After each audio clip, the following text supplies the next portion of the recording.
Welcome to Inclusive Conversations, Empowering Voices, a program celebrating and promoting equity, diversity, and inclusion, produced by the NSERC Create programs TABES and Smart Art in association with the Lassonde School of Engineering at York University. I'm your host, Tim Hampton. Today's guest is Dr. Pascale Champagne. Pascale is Director General of the Energy, Mining, and Environmental Research Center at the National Research Council. Enhancing the value and sustainability of our natural and renewable resources has important societal, economic, and environmental impacts. Pascale's research focuses on the development of water and waste management strategies and environmentally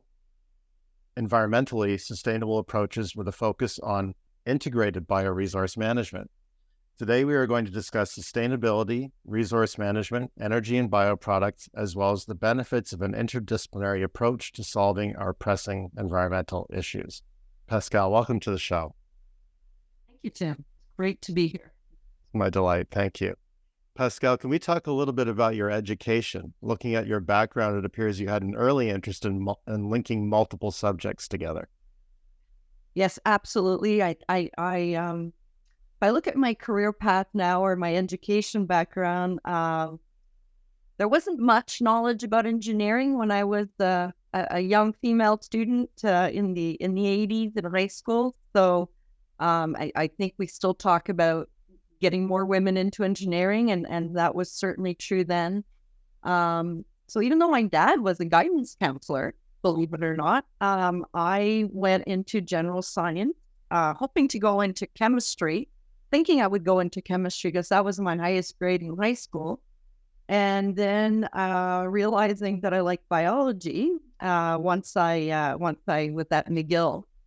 And so I started in genetic, human genetics, actually in biology, and discovered that I really didn't like memorizing things so much. I really liked trying to find solutions to problems. But then I still wasn't clear on engineering. So I switched to marine biology and working more closely with the environment. I had the opportunity to work at the Arctic Biological Station in St. Anne de Bellevue. And obviously, applied some of that marine biology in that summer, in those summer jobs for 3 summers. And then I finished at McGill. I had also done a minor in Northern Studies because I realized way back then in the 80s that we had some challenges in our infrastructure in our northern communities. And so then I looked at what did I want to do? I wanted to do Arctic engineering. Obviously, that did not exist at the time. And so I went into this new program that was opening up at the University of Guelph in environmental engineering. And so from there, I completed that degree. And then I was encouraged by a professor to apply for a scholarship, an NSERC scholarship. And I said, I don't want to do grad school. I've been in university 2 undergrads. I've been in university for 8 years. That's enough for me. But he said, well, what do you have to lose? You should apply anyway. And I did. And I didn't get the scholarship, but I took a year off as I decided to go to work in Yellowknife and work in those Arctic communities, get a better sense of some of those challenges that I was so interested in. And so I came back and my master's in environmental engineering at Carleton, and had 3 children while I was doing my master's and PhD. And then also continued for family reasons, decided to stay in Ottawa and did my PhD also in environmental engineering, being the first student through the master's and the PhD program at Carleton, which was just accredited at the graduate level. So that's a little bit of my background. So as we can see, not quite the direct path, but there's nothing wrong with realizing that you fall in love with something else, another subject, as you move along your career path. So that describes your education. What milestones led to your current role? Um, I think at some point in your career, and I've had a fantastic career as a researcher at Carleton and at Queen's from 2005 to about 2021 when I left the institution or academia. And everybody reaches a point in their career where they think about what's next. And for me, that point, that inflection point in my career was when my team and I won the Brockhouse Prize in interdisciplinary research, which was quite an honor, quite a surprise. But then you say, what's next? How am I going to top that award? How am I going to, and is that really what I'm looking for? Through my career, I'd been, I'd gone through more than one institution. I had worked a little bit in industry and in consulting. So I was a Canada Research Chair, which allowed me to lead a big research group. At some point, I had 25 graduate students. I was leading multidisciplinary types of grants. Really great momentum from that perspective. But I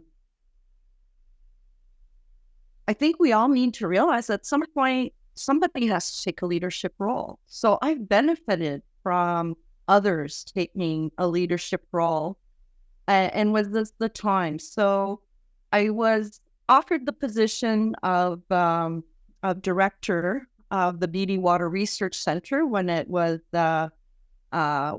first put in place, and I was a director there for 3 years, from 2017 to 2020. So that gave me an opportunity to develop leadership skills, but leadership by influence, because I didn't have any power over these people. What I needed to do is to herd the cat, bring researchers together so that we, as a collective, could accomplish things that have a higher impact. And so that was fun. I really enjoyed that. And at some point, facilitating research for others, I won't lie to you, my career path was not always easy. There were challenges along the way. There were things where you go, why do people do things this way? And it's really easy to criticize our leadership. But at some point, maybe you need to take bull by the horns and say, well, if others are finding this challenging and we complain that the only leaders are people who shouldn't lead, then we should stop complaining and put our name in the hat. So I did, and I became directrice générale at l'Institut national de la recherche scientifique, INRS, in Quebec City, which is it's a Université du Québec university, but only focused on graduate school, as opposed to most universities have undergraduate programming and graduate programming. I got the opportunity to build a team and put a strategic plan together. And then, and I would, so the directeur général is like a VP research or a vice-recteur recherche in the Francophone world.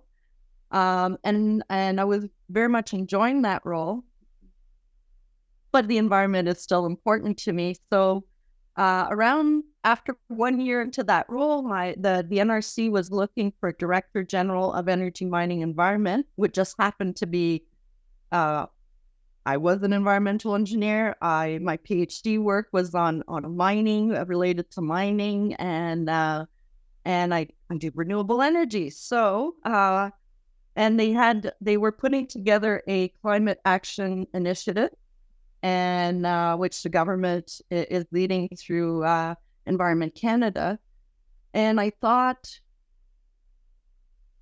should I throw my name in the hat? Do I leave academia? That was really hard, leaving academia because my whole identity revolved around being an academic. How am I going to be a manager, just like a boss?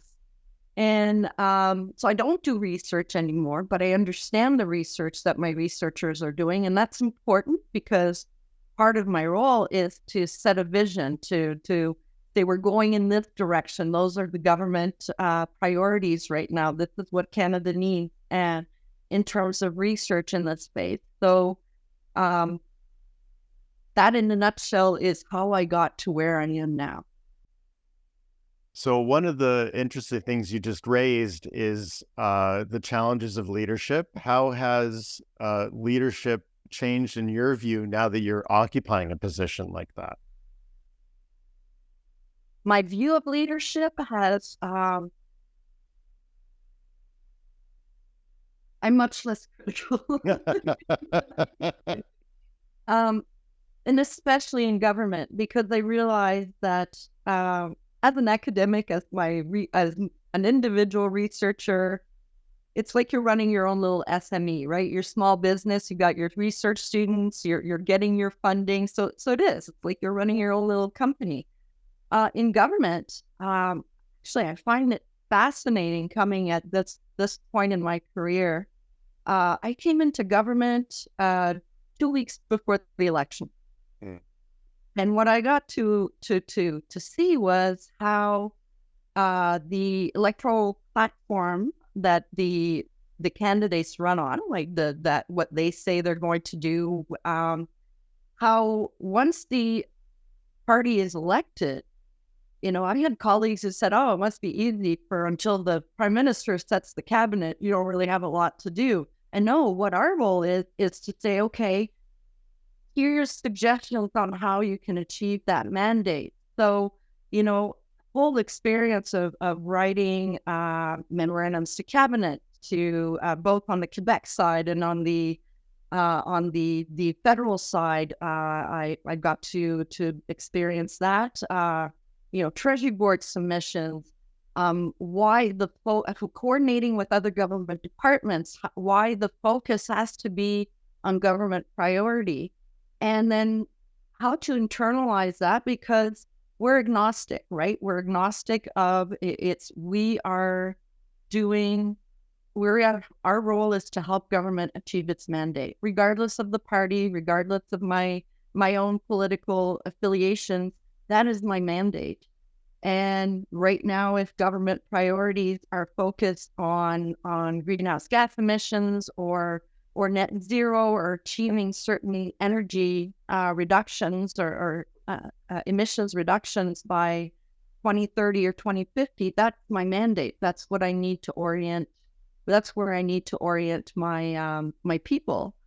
And it's not easy. These are really smart people, and they're really excited about their research. And sometimes they say, yeah, but you can't do that anymore. We have to focus over here. So that leadership by influence is still important, because although you can say, no, you're not doing that, you're doing this now, that's not the way to get the best creative work out of people. So how do you, set the tone, set the mandate, define where we need to be relevant, to have that impact for Canada, is really important. So how do I feel about leadership? I understand that it's a lot more complex than simply making a decision. There are so many things that need to be considered. And some of those considerations are also that I'm not the boss of everybody. Mm-hmm. And sometimes decisions are made above me, and my role is to say, okay, whether I agree with that decision or not, my role is to lead my team to be able to deliver on what's being added. So you've mentioned the mandate of the Energy, Mining and Environment Research Center. Can you clarify what that mandate is? Sure. Our mandate is really the NRC in general, our role is to work with industry so there's academia, if you can, and I'm not saying like academics don't work with industry, they do, but the role is really, in general, foundational research, right? Discovery. Industrial research is really about getting that gadget, or that, not gadget is not the right word, but that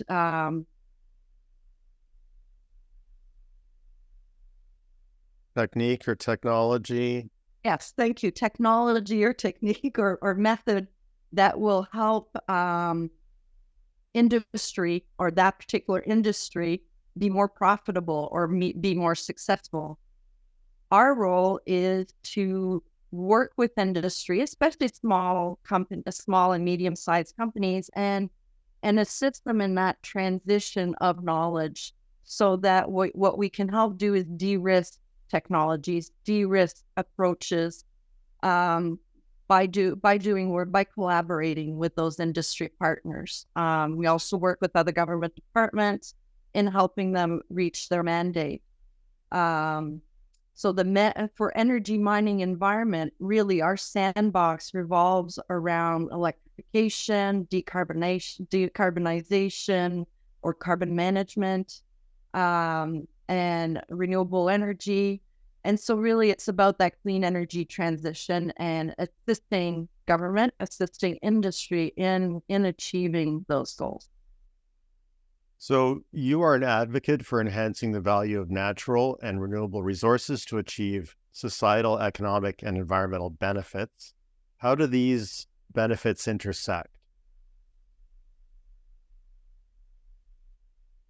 So as a researcher, those were the goals that I had. So when you say how do those benefits intersect, you mean the environmental benefit and the economic and societal. So how do you can save the environment, but that might complicate putting food on the table or having a warm house, and it might complicate how our economy functions. It's thorny because they all affect one another, and theoretically, with enough research, you can find a way to underpin all three, but it's not easy. And let's be honest, and being mindful of the environment costs money. Mm-hmm. It's one of those fields that you can't say, well, yes, you can develop technologies in environment to treat water and that sort of thing. But in many cases, I would say as a researcher, I would work with municipalities in developing or enhancing processes that they already have in place. So, for example, if you have a wetland that is able to, because that's the only, it's the or wetland or wastewater stabilization pond in a small or rural community or northern community, how do you enhance that natural, or it's engineered, but it's still a natural system to get those benefits, to reduce our burden on the environment, so that we're not discharging wastewater directly into the environment. And so how do we assist those communities? So one of my concerns was, if you live in Toronto, you have a huge tax base that can, help support, state-of-the-art wastewater treatment plant. If you're up in Clyde River, you have a community of a few hundred people, and you may not have that opportunity, or you don't have access to that technology. You don't have electricity. So there's all kinds of challenges. And so how do we use, so a lot of my research focused on using natural solutions to achieve some of those environmental goals. And one of the biggest critique was, well, it doesn't work as well as a chemical treatment plant. I agree, but it's better than the do nothing approach. And if we continue doing research, then we can improve how those natural systems are eco-engineered, if we want to call it that, so that they can perform as best as they can under the climate or the environmental conditions that they're operated in. So that bio thread, I want to pick up on that later, but before we get there, Can you talk about the research that's being done to promote sustainability in energy and mining? Um, so at the moment, what we're doing with mining, so we have a huge. We've had the opportunity to participate at the NRC with the Critical Battery Materials Initiative that we share within our CAN. And there it's about, there's several facets. On the one hand, critical minerals are very important for our clean energy transition. When we're talking about batteries and battery materials and developing those technologies around that. So the source is very important, and we have a lot of potential in Canada, but we need to help companies get there faster, right? So part of meeting our objectives is how quickly can we develop our own security when it comes to critical minerals. But then there's also the fact that when we're mining, that's a very energy intensive type of activity. So how do we work with those companies to better extract, whether it's biological or chemical methods or physical methods, but how do we find solutions that will, one, make us more efficient, so more profitable, so that's one aspect, but also more efficient in the sense that we're reducing our energy footprint.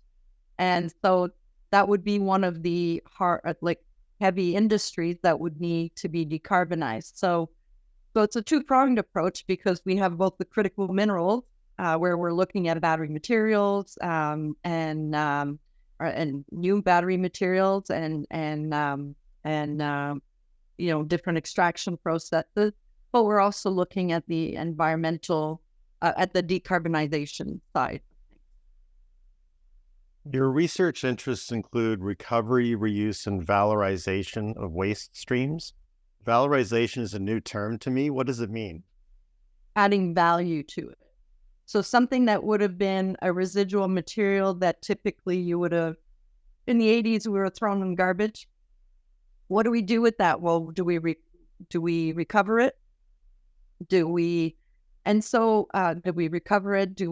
recycle? Do we do biogas with it? Like if we have food waste, do we recover it? So waste heat, for example, can we co-locate that with another industry that could use that heat? So those are really about valorizing one person or one industry's waste might be very valuable. So we're talking about CO2 and carbon capture. Some are emitters, but there are technologies out there to take that CO2 and convert it to higher value products. So, is that an area that could be of interest, that could be valuable in reducing some of our emissions? So it's really about looking at how do you integrate these different streams so that you're closing that loop. And then we're talking about the circular economy, which I'm sure you've heard. And so I would say valorization becomes part of that circular economy. Wonderful. What role do you see biofuels playing, and what work is being done to produce them economically and cleanly? Lots of work is being done out there. So when we talk about renewables in terms of biomass, using biomass for renewables, which I'm assuming is your question was about mostly biological. Yes. Well, when I hear the term biofuels, I think in terms of like replacing jet fuel, which is one of the thorniest problems for electrification, with something we would produce organically. Yeah. I'm sure there are other examples as well. So SAF, for example, sustainable aviation fuels. Yes, so there's a biomass component when we're talking about biofuels. It's either produced biologically or it is the source of the material is organic in nature. When we're talking about biofuels in Canada, I'm really, my own personal opinion is that Canada's large. When it comes to renewable energy, we will not be a one stop or one solution type of country, because, for example, if we look at electric vehicles, it'd be great, but I travel regularly to Toronto and to Ottawa, and having a 1 hour fueling stop is right now would not be something that I would appreciate. So that means that in Canada, perhaps one of the transitions will be hybrid vehicles, which we do have on the market. And so I think that there's no one solution that will solve that energy dilemma within Canada. I think we're going to need to focus on, solar, on wind, on electrification, so batteries, hydrogen, as well as biofuels, in order to achieve those emission targets. So your work is not just investigating biofuels, but also a variety of green and sustainable bio-based chemical products. What can we look forward to? Well, we've done lots of work with chitosan and with cellulose, nanocrystalline cellulose, and those are very interesting biosourced materials that can. The objective is to integrate more of a biological, natural polymer component into materials that we've traditionally made from petroleum-derived fuels, petroleum-derived products or chemicals. And so still lots of work going on in terms of, how do you compatibilize it with, polymer matrices or solvents that would normally be used in industry, because those natural materials, there's a reason that they don't blend very easily. They have, characteristics so that a tree stand and a shellfish doesn't dissolve.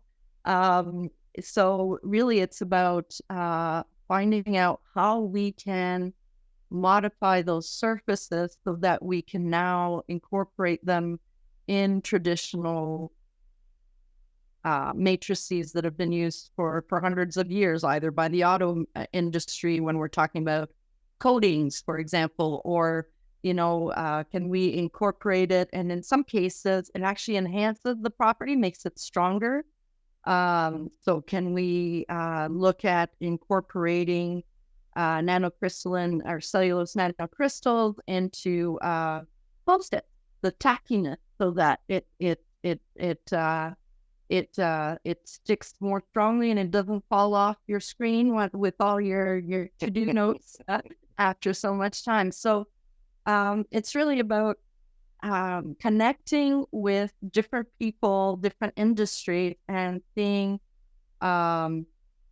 where they see a potential application. And so what we've done is developed a platform where we can functionalize these materials.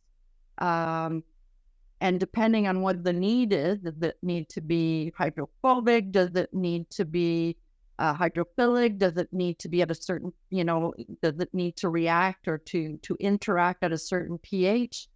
And so now we can tune the property of those materials that we're trying to incorporate into those traditional matrices, and hopefully get to the next step. So your career is a celebration, also a culmination of a diversity of interests. In your role, how do you promote synergies between disciplines? So I think because I started with a biology degree and then did the engineering, for me, intuitively, the biology helped the environmental engineering. You know what I mean? There's a lot of biology in the environment. So it's kind of like being bilingual. I've always understood both languages. So, you kind of go, why doesn't everybody in Canada, right? And it's the same type of thing. Well, aren't we more creative when we have different ways of approaching a problem at the table? When, people can challenge us on, why are you doing things this way? Uh, I can give you one example of where this is important, and it was quite humbling for me at some point, because I was early in my career. I was working with three other researchers. One's a chemist, one's an engineering chemist, and one is he was the head of chemical engineering, and we were the four of us co-supervising this student that was working with alginate. And I'm looking at it going, I'm not a polymer person. These people are all really big names. They're a little bit more senior than I was. And I was like, okay, so I was very quiet. And then at some point, the student's explaining, okay, I get to the point and my system keeps crashing out. And then my alginate isn't my conversion, which used copper as an initiator, isn't working, or as the catalyst, sorry. And I'm sitting there, and I have a water background, and I go, oh, alginate copper. Why does that ring a bell? Oh, you do know that we use those two things together to protect pipes in water distribution systems.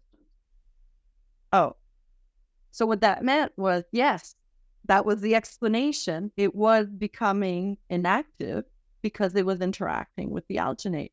But the point is, everybody was looking at it based on their expertise. And I remember when I threw that out there, you do know that they do this in water treatment, right? And everybody was silent and looking at me. I thought that I had misspoke and that this was like We obvious. pulled that out years ago. Yeah. But no, everybody was like, looked and they went, oh. And so the value was, you've got people who are coming at the problem to find a solution from different angles and different experience, and that can be incredibly valuable. It also allows for creativity and allows for integration of those different expertise into a project. So some of the work I do, I've collaborated with, my co-PIs, with whom I won the Brockhouse Prize on interdisciplinary research. One's a green chemist, one's a green engineering person, and one's more on the policy studies side of things, so life cycle assessment. And there's me as the environmental engineer. We have had fantastic projects. Remember when I first started working with Philip Jessup, who does a lot of green chemistry. He's a world-renowned expert on that. Hadn't met. I was, fairly new to Queens, and we were doing a roundtable at research services to talk about the Ontario Research Fund, research excellence, and whether we had ideas to contribute to a project that was talking about energy storage. And this would have been about a decade ago. We're still talking about energy storage now. And Phil Jessup turns to me and he says, oh, you're Pascale Champagne. You have a biology degree, right? And I said, yes. And I was like, oh, this is Philip Jessup. He's like, fairly, great reputation, great scientist, great researcher. And I said, yes, you're Philip Jessup and you do switchable water, which is what we had the patent on that. And he said, okay, yeah, but what do you know about algae? Because our term was coming up. And I said, well, I'm a biologist, but I know it's green. He said, good enough. And he turned around and leap of faith, he said, yes, hi, I'm Philip Jessup, and we're going to be extracting bio-oil from algae, and I'm going to be working with Pascale here. And I'm sitting there going, I've never worked with algae. Okay. Yep. That sounds good. And Warren maybe, who I've never met either, was sitting next to me, and he pipes in and he goes, and I'll do the life cycle assessment. And that was the beginning of a decade long, take a leap of faith, trust that these people are bringing different things to the table. And we had a lot of fun doing that research. Wonderful. So you mentioned bilingualism. You have studied and worked in both of Canada's official languages, French and English. How has your experience as a bilingual person shaped your views on equity and inclusion? I think if we're looking just at languages, as you know, the Official Language Act was the new Official Language Act, or revised, was released a few weeks ago. I think that it's funny. I think that people express themselves in their language. English is the language of communication, of scientific communication of this era. I don't think it always was, but a little easier than Latin, but I think that often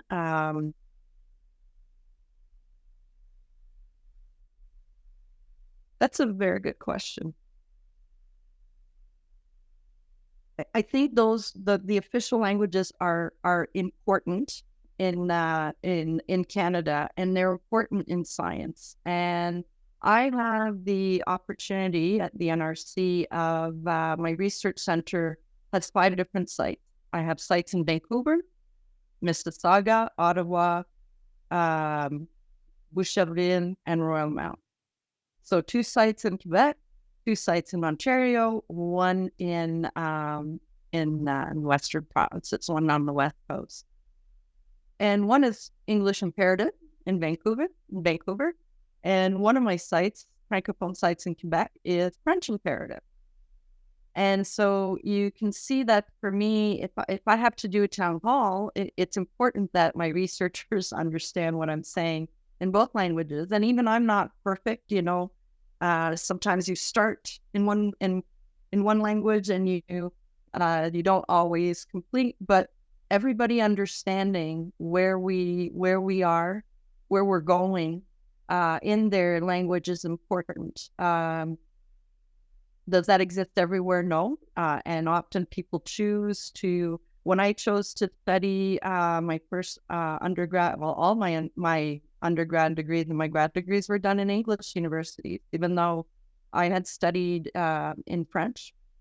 And I think it's important that people be able to express themselves in their language, and that expression can be language, but there's also cultural, right? So when I talk, I'm Francophone. I'm from Quebec. I will speak with my hands. I'm not angry with you, Tim. I just, I'm passionate. I'm talking with my hands. But I have to be respectful of the fact that a lot of Anglophones, when they are speaking like this, they may be angry, right? So it's, and I think you see that, I've had the opportunity to work with a number of graduate students from all over the world, and it's, you have your Latino group and they interact differently. And even though we're all speaking English, the language of science, there's still room for that, that personal identity where, those groups are you have to make sure everybody feels included, in the sense that we are not discriminating against people on the basis of their religion, their gender, their gender. What we care about is the science that they do.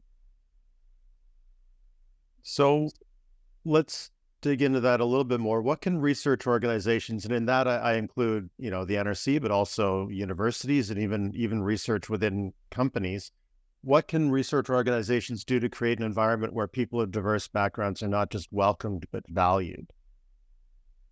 Yes, I mean, I used to make that comment early on. I was the first woman hired in my department in civil and environmental engineering at Carleton. At Queens, I was the second woman in my department, and for about 10 years, there was only two of us. And my point was, just because you hire a person and they're there doesn't mean that you've integrated them into your community. So for me, we need to talk about these things. We need to correct ourselves uh, when we do misstep. And I can give you an example. One of my children identified as does not identify with a particular gender. And I still misstep. Sometimes I say she, and sometimes but it's about understanding that I'm still on my journey to learning how to speak that new language and to be more inclusive. So there's the inclusivity part we need to educate, and part of that is educating about our experiences, but allowing that forum for people to express themselves, a safe space where we can talk about, those differences. And I tend to use not humor, but more of an environment where we can chat about things informally, so that we can learn about that. I was a very strong proponent of if you of meeting with my research group. So at some point when you have lots of students, you're going, do I meet with them one-on-one, or do I meet with them as a group? And actually, for me, what was important is that inclusivity at different levels. So we are all part of one family, right? This is my research group, and some of you have co-supervisors, but we meet and we discuss, and we support each other. We do presentations. We do, we constructively critique each other, and that includes me. From them, right? It's you're mentoring up, but you're also mentoring down, and those things are important. I think it's also important that we meet as subgroups, which are really more on a topic. Like right now, we're going to talk about our topic, but more in depth. Because just because we're all environmental engineers, I have people doing biofuels, some people working with algae, some people working with chitosan and nano or polymers. So we meet with subgroups, but then now we integrate the other supervisors, because I learned from watching my colleagues interact with their students, and they learn from me. And they also see, the students see how we can critique each other in a respectful manner. And so lead by example, provide and foster that environment where people can exchange, and then keep your door open to make sure that that students or colleagues feel that that they can come to you and have a conversation, either about yourself or about somebody else or about themselves, but that there's always room for that dialogue. So this is the final question. Thank you so much, Pascale. This has been a great conversation. Do you have any advice for the young Canadian listening to this podcast who wants to play a role in ensuring a sustainable future?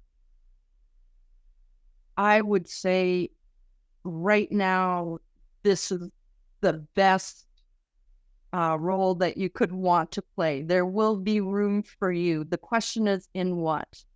And the scary part is, in order for us to meet our 2050 target, a lot of the technologies have not yet been developed.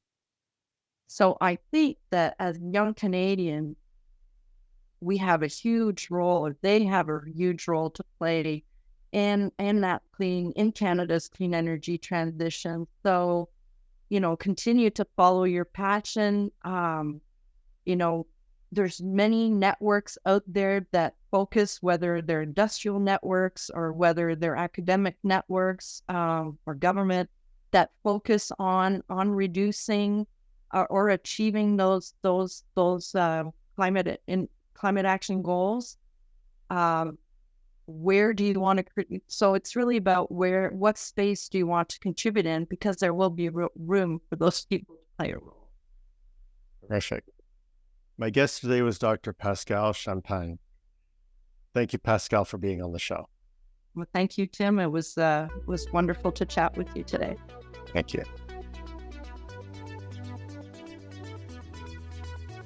Thank you for listening to Inclusive Conversations, Empowering Voices, a program celebrating and promoting equity, diversity, and inclusion. Produced by the NSERC Create Programs, TABES, and Smart Art, in association with the Lassonde School of Engineering at York University.